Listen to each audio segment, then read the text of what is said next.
turned 40 on a rainy Tuesday. No wife, no children, just a quiet apartment, a small birthday cake from the grocery store, and a phone that never rang. I told myself I didn't need love anymore. Then, 2 weeks later, a stranger sat across from me in a coffee shop and changed my life with one simple question.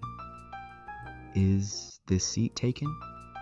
My name is Daniel, and at 40 I believed life had already chosen my future. 10 years earlier, I had been engaged. 3 months before the wedding, she left. She said she wanted a different life. After that, I buried myself in work. I became successful. I bought a house. I traveled. But every time I came home, the silence was waiting for me. Friends got married.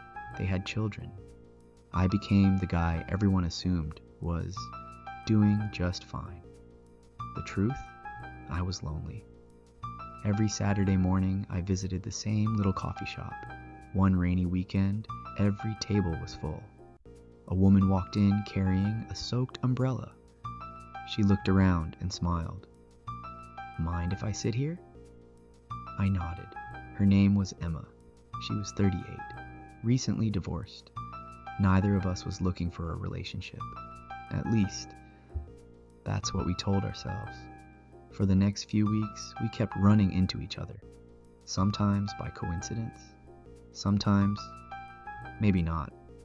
We talked about books, travel, music, life.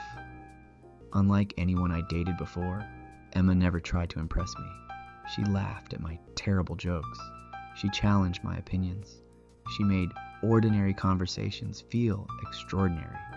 For the first time in years, I looked forward to Saturdays. One afternoon, I asked if she'd like to have dinner with me. She smiled. I was wondering how long it would take you. Our first date lasted 5 hours. The restaurant closed around us, but we kept talking.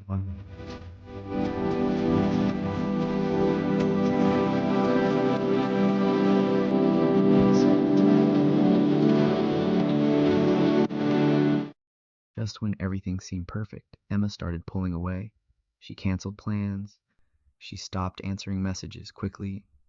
I assumed she had changed her mind. When I finally asked what was wrong, tears filled her eyes. I've been hurt before, she said. I'm afraid if I let myself be happy, I'll lose it again. I understood, because I carried the exact same fear. Instead of walking away, we made a promise. No games, no pretending. If something bothered us, we'd talk. If we were afraid, we'd say it. It wasn't always easy, but little by little, trust replaced fear. Love replaced doubt. 1 year after we met, I took Emma back to the same coffee shop. The owner remembered us. He smiled as he brought our drinks. Before she could take a sip, I reached into my pocket. I didn't plan a grand speech. I simply looked into her eyes and said, I spent years believing I had missed my chance at love. You proved me wrong. Will you marry me? She laughed through her tears, then whispered, yes. People say love belongs to the young. I don't believe that anymore. Sometimes love arrives after heartbreak, after disappointment, after years of believing you're too late.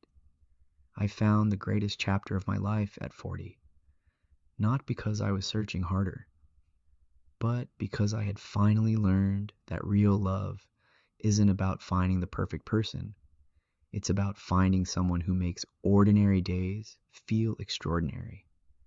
If you're watching this and wondering whether it's too late to find love, take it from someone who almost gave up. Sometimes your best chapter hasn't even begun yet.